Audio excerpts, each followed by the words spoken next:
आखिर मोदी की गारंटी के साथ साथ हमारे देश का किसान एमएसपी कानून पर गारंटी क्यों चाहता है? एमएसपी है क्या जिसकी वजह से आज हमारे देश का किसान आंदोलित है, हमारे मध्य प्रदेश का किसान परेशान है? आज हम इस पर बात करने वाले हैं। नमस्कार, मैं हूं देव पवार और आप देख रहे हैं देव की पाठशाला। साथियों, आइए वीडियो की शुरुआत करते हैं। मैं खुद कृषक पुत्र हूं। मैं जानता हूं किसान क्या कुछ नहीं झेलता है। से पीछे आ गए हैं और इन किसानों के ऊपर आंसू गैस के गोले छोड़ दिए गए हैं।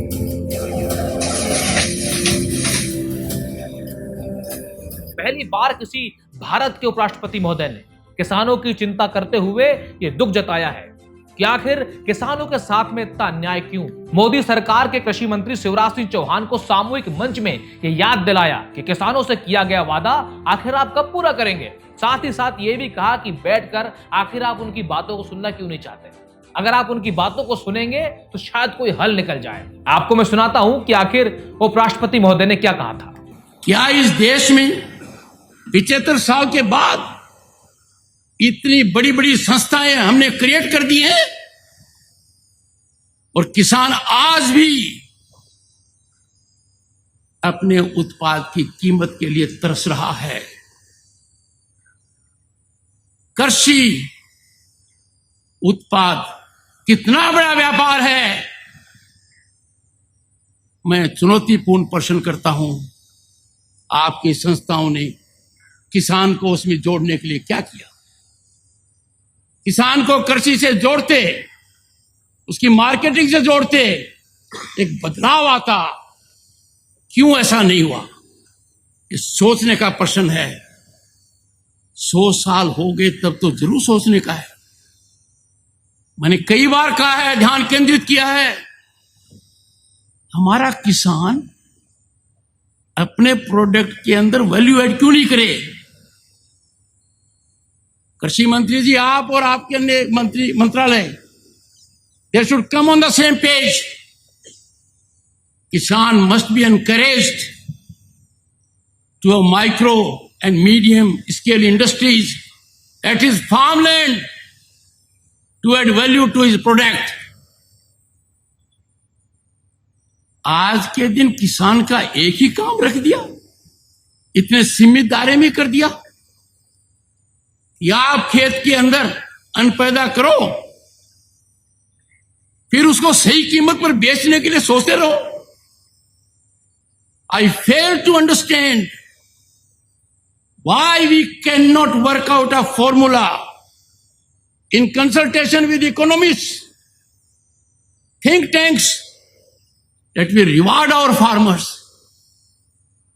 अरे हम तो रिवार्ड की बजाय जो ड्यू है उसको नहीं दे रहे। हम उस देने में कंजूसी कर रहे हैं जो प्रॉमिस किया गया है। और मुझे समझ में नहीं आ रहा वार्ता क्यों नहीं हो रही है किसान से। प्रधानमंत्री जी का दुनिया को संदेश है, जटिल समस्याओं का निराकरण वार्ता से होता है। किसान से वार्ता अविलंब होनी चाहिए और हमें सबको जानकारी होनी चाहिए कि क्या किसान से कोई वादा किया गया था। पर मुझे माननीय कृषि मंत्री जी थोड़ी पीड़ा है, मेरे लिए चिंतन और चिंता का विषय है। अब तक ये पहल क्यों नहीं हुई? मैं खुद कृषक पुत्र हूं। मैं जानता हूं किसान क्या कुछ नहीं झेलता है। आज उपराष्ट्रपति श्री जगदीप धनखड़ जी ने अपने आप को किसान पुत्र बताया और कहा कि मैं हैरान हूं इस बात को लेकर कि आज तक कोई भी नेता या मंत्री किसानों की बात सुन नहीं पाया। आखिर वो किसान चाहता क्या है, आपने उनसे आज तक बात नहीं किया। हो सकता है आप उनसे बात करते, कोई हल निकल जाता। और इस बात पर एक संवैधानिक पद पर बैठा व्यक्ति आज खुलकर बोल रहा है। कोई तो बात होगी, कहीं ना कहीं तो उनके दिल में किसान है जिसके बारे में उन्हें लगता है कि भाई अन्याय हो रहा है। साथ ही उपराष्ट्रपति जी ने कृषि मंत्री को बताया कि आपके सामने एक बहुत बड़ी चुनौती है शिवराज जी। शिवराज जी, आपके सामने चुनौती है। एक एक पल आपका भारी है। मेरे आपसे आग्रह है और भारत के संविधान के तहत दूसरे पद पर विराजमान व्यक्ति आपसे अनुरोध कर रहा है कि कृपया करके मुझे बताइए, क्या किसान से वादा किया गया था और वादा किया गया वादा क्यों नहीं निभाया गया, और वादा निभाने के लिए हम क्या कर रहे हैं। गत वर्ष भी आंदोलन था, इस वर्ष भी आंदोलन है। लेकिन मैं आपको बता दूं महामहिम महोदय, ये मोदी जी की सरकार है और ये उनके मंत्री हैं। जब तक ऊपर से कोई रिमोट कंट्रोल की प्ले बटन नहीं दबती, ये अपने काम पर चालू नहीं होते हैं। और रही बात किसानों की, तो ये सरकार किसानों की नहीं है, ये सिर्फ और सिर्फ उद्योगपतियों की सरकार है। बॉस, आज पंजाब हरियाणा का किसान आपसे मिलकर बात करना चाहता है, लेकिन आप उनकी बात सुनना नहीं चाहते। मध्य प्रदेश का किसान आपके वादे के मुताबिक अपने धान का मूल्य 3100 रुपए मांग रहा है, जो आपने मध्य प्रदेश में अपनी सरकार बनाने के लिए किया था, लेकिन आप उस पर कोई बात नहीं करना चाहते। मोदी जी, बड़ी बड़ी बातें करके आप सत्ता में तो आ गए। आपने मंचों से कहा था कि मुझे भारत माँ ने बुलाया है, ना मैं खाऊंगा ना मैं खाने दूंगा, लेकिन आज यहां पर सब खा रहे हैं। लेकिन किसान जो उसकी मेहनत से कमाई गई रोटी भी चैन से नहीं खा पा रहा। मुझे इस बात का अफसोस है, देश का अन्नदाता आज आपसे खुश नहीं है, और तकलीफ इस बात की है कि आपके चेहरे पर इनकी ये हालत देखने के बाद भी कोई शिकन तक नहीं है। आप विदेश में जाकर कितने भी झंडे गाड़ो, लेकिन हमारे देश का किसान जो आपके बारे में सोचता है, लेकिन आज आपने उनके लिए कुछ भी नहीं सोचा जिससे हमारे किसानों की आय बढ़ सके। हमारा किसान कर्ज के बोझ में लदता जा रहा है, उसका मुख्य कारण है उसकी फसल का वाजिब दाम ना मिल पाना। देश में किसान के लिए कर्ज माफी का मुद्दा बहुत गरमाया। आपने बड़े बड़े उद्योगपति कर्जा माफ कर दिया। अरे एक बार किसानों का कर्ज भी माफ कर देते, कौन सा पहाड़ टूट जाता आपके ऊपर। साथियों, आज बीजेपी, भारतीय जनता पार्टी लाडली बहना के नाम पर मध्य प्रदेश और महाराष्ट्र में ना जाने कितने करोड़ों की रेवड़ी बांट रही है, लेकिन आज वही का किसान आंदोलन कर रहा है, अपनी मेहनत का, अपनी फसल का वाजिब दाम उसे मिले। लेकिन भारतीय जनता पार्टी अपने वोट बैंक को सेव करने के लिए सिर्फ और सिर्फ रेवड़ी पर ध्यान दे रही है, किसानों पर ध्यान नहीं दे रही आज। अब मैं आपको सुनाता हूं कि नेता के अंदर छुपे अभिनेता का भाषण कैसा होता है।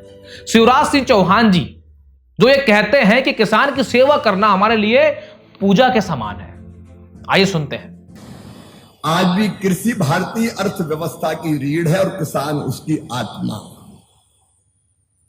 और मंत्री के रूप में मुझे लगता है किसान की सेवा हमारे लिए भगवान की पूजा है। साथियों, मोदी सरकार ने अपने मंत्रियों को विकसित भारत का संकल्प दिया है 2047 तक का। मैं प्रधानमंत्री श्री नरेंद्र मोदी से कहना चाहता हूं, अगर आप विकसित भारत के संकल्प को पूरा करना चाहते हैं ना, तो आप मध्य प्रदेश के किसानों को उनके धान का 3100 रुपए मूल्य दीजिए। हरियाणा पंजाब के किसानों से बात करो।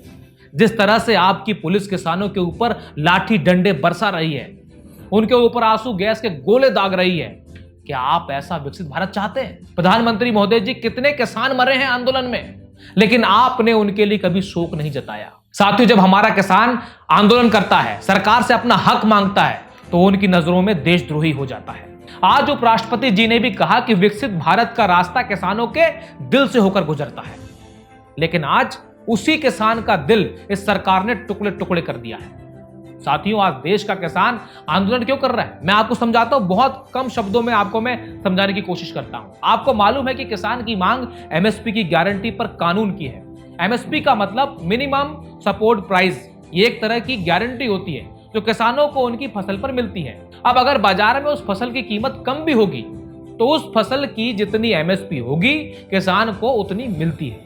इससे यह होता है कि बाजार में होने वाले उतार चढ़ाव का असर जो है किसानों की कमाई पर नहीं होता, या फिर किसानों की आमदनी पर नहीं होता। किसी भी फसल की एमएसपी कितनी होगी, उसे commission for agriculture cost and prices यानी कि CACP तय करती है। अगर किसी फसल की पैदावार बंपर हो जाती है तो उसकी कीमत कम हो जाती है, मतलब फसल की कीमत गिर जाती है। इस स्थिति में जो एमएसपी होती है, किसानों के लिए संजीवनी बूटी की तरह काम करती है।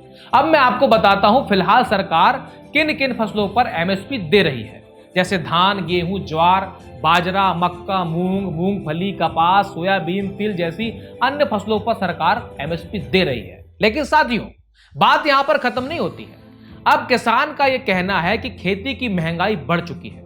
आप सभी जानते हैं हर चीज का रेट बढ़ा हुआ है। आज मजदूर महंगा मिल रहा है, आज खाद महंगा मिल रहा है, आप और देखें तो जो ट्रैक्टर होते हैं वो आज महंगे हो चुके हैं, उनके जो रेट्स हैं वो महंगे हो चुके हैं, डीजल महंगा हो गया, पेट्रोल महंगा हो गया, बहुत सारी चीजें आज महंगी हो गई हैं। तो वो ये कह रहे हैं कि भाई साहब सब कुछ महंगा हो गया है तो हमारे धान की एमएसपी बढ़ाई जाए। और साथ ही किसान संगठनों का यह कहना है, जिसकी वजह से आज आंदोलन हो रहे हैं, खासतौर पर हरियाणा पंजाब की अगर मैं बात करूं तो एमएसपी गारंटी पर कानून बनाया जाए।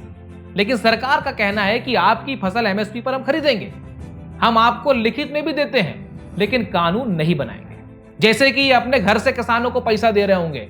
मुझे समझ में नहीं आता आखिर किसानों के मामले में ही सरकार कठोर व्यवहार क्यों करती है। जब चुनाव जीतने के लिए आप हजारों करोड़ों की मुफ्त रेवड़ी बांट सकते हैं तो फिर किसानों को उसकी मेहनत का सही मूल्य देने में दिक्कत क्या है भाई? कौन सा पहाड़ टूट जाएगा आपके ऊपर? साथियों, अभी भी वक्त है।